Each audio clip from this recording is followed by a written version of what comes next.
देशाचे गृहमंत्री अमित शहांनी महाराष्ट्रामध्ये आरोपांचा बॉम्बगोळा टाकलाय आणि त्यांच्या टार्गेटवर होते शरद पवार आणि उद्धव ठाकरे। अमित शहांनी एकाच वेळी शरद पवारांवर थेट वार करत उद्धव ठाकरेंवरही जोरदार हल्लाबोल केलाय, ज्यामुळे येत्या विधानसभा निवडणुकीत महायुतीच्या प्रचाराचं टोक कसं असणार आणि ते कोणाला टोचणार आहे याचाच ट्रेलर पाहायला मिळालाय। बघूया। पवार देशातल्या भ्रष्टाचाराचे सरदार। भ्रष्टाचार का सबसे बड़ा सरगना भारत की राजनीति में है तो शरद पवार है। पवार सत्तेत आले की मराठा आरक्षण जातं।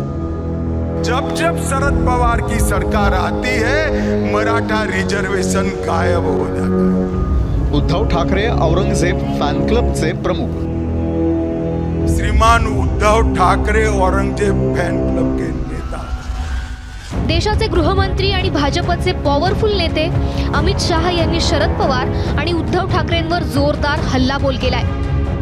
पुण्यातल्या भाजप प्रदेश कार्यकारिणी अधिवेशनात अमित शहांनी शरद पवार आणि उद्धव ठाकरेंना लक्ष्य करत आगामी विधानसभा निवडणुकीतील संघर्षाची चुणूक दाखवून दिली आहे। शरद पवार हे महाराष्ट्रातीलच नाही तर देशभरातील भ्रष्टाचाराचे सरदार असल्याची बोचरी टीका शहांनी केली आहे। तर मराठा आरक्षणाला शरद पवारांनीच आडकाठी आणल्याचा हल्लाबोल शहांनी केलाय।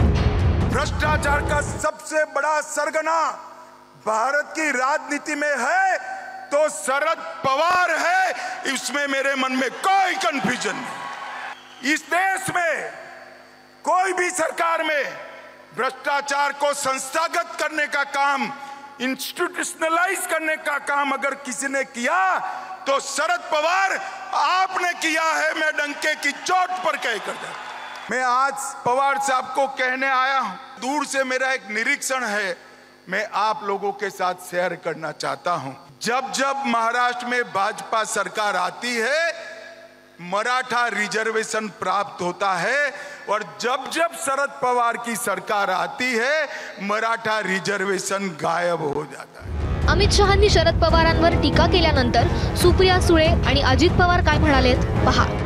नक्की भ्रष्टाचारी कोण किंवा काय हे अमित शहाजींनी देशाला सांगावं आणि ज्यांच्यावर अमित शहाजींनी आजपर्यंत भ्रष्टाचाराचे आरोप केले त्यातले 90% लोक आज भारतीय जनता पक्षाच्या सरकारमध्ये मंत्री तरी आहेत किंवा पदाधिकारी आहेत। आदरणीय पवार साहेबांवर टीका केल्याशिवाय हेडलाईन होत नाही, त्याच्यामुळे साहजिक आहे आणि आम्ही सशक्त लोकशाहीवर विश्वास मला काहीच माहिती नाही। मी अजून सकाळपासून पिंपरी पुण्यामध्ये मी नक्की ते काय बोललेले आहेत ते ऐकल्यानंतर मी ते स्वतः पाहिल्यानंतर मी त्याच्यावर रिएक्शन दिलं।